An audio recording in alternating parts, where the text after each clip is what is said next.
Halo, bertemu lagi dengan saya di kelas Basic Instructional Design. Di video sebelumnya, saya telah membahas tentang ADDI. Ternyata selain ADDI, ada model lain yang biasanya juga digunakan untuk menyusun konten pembelajaran atau pelatihan, yaitu Successive Approximation Model atau biasa disebut SAM.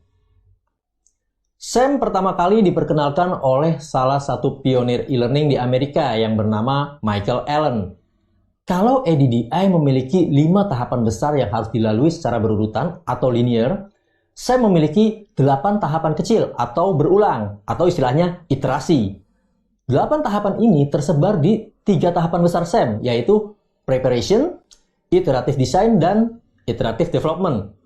Karena sifatnya yang berulang, tentu membutuhkan fleksibilitas. Jadi, dalam pola kolaborasi seperti ini, komunikasi merupakan kunci utamanya. Nah, coba kalian perhatikan tahap preparation atau tahap persiapan pada gambar ini. Tahapan inilah yang paling penting dari model SAM ini. Pada tahapan ini, ada yang namanya information gathering, di mana instructional designer harus mengumpulkan semua informasi tentang materi, target siswa, dan lain-lain secara detail. Kemudian ada Savvy Start, yaitu kolaborasi antara instructional designer dengan para subject matter expert atau SME untuk melakukan brainstorming dan bersama-sama membuat desain.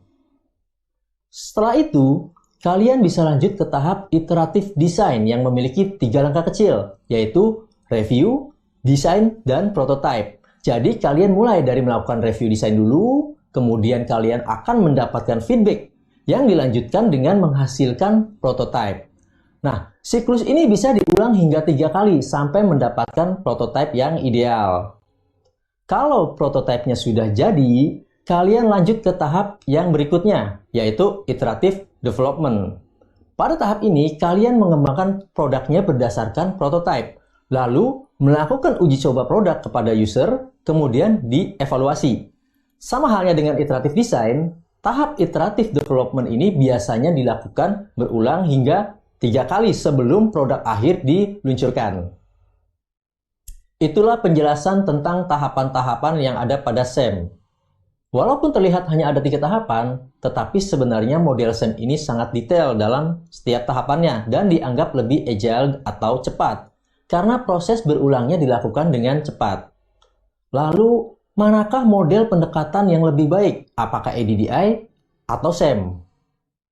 Sebenarnya dikembalikan lagi pada kebutuhan model desain yang paling cocok dengan proyek pengembangan konten yang sedang kalian kerjakan, seperti karakter klien dan juga kondisi dari tim kalian sendiri. Maksudnya, apabila proyek yang kalian kerjakan menuntut waktu yang relatif singkat, maka pendekatan SAM bisa jadi lebih cocok. Tentunya, dengan catatan, hasil pengembangan ini bisa terus dimodifikasi hingga menemukan bentuk yang paling sesuai atau yang paling dapat diterima semua pihak. Biasanya ini sangat cocok bagi proyek pengembangan produk yang ditujukan pada pengguna dengan skala sangat luas atau bukan satu klien saja. Apabila proyek pengembangan konten e-learning yang kalian kerjakan melibatkan beberapa stakeholder di luar perusahaan, yang biasanya tidak didukung dengan feedback yang cepat atau proses yang fleksibel, maka model waterfall ADDI mungkin menjadi pilihan yang lebih baik karena dianggap lebih aman dan tidak beresiko tinggi. Beberapa instructional designer juga ada yang berupaya memadukan 2 pendekatan ini di beberapa tipe proyek pengembangan konten. Tapi ingat, untuk memadukan 2 pendekatan ini perlu analisis di awal proyek dan kesepakatan dengan beberapa pihak yang terkait di dalam struktur proyek yang akan berjalan. Sudah cukup jelas ya pembahasan saya tentang ADDI dan SAM. Sampai ketemu di video lainnya.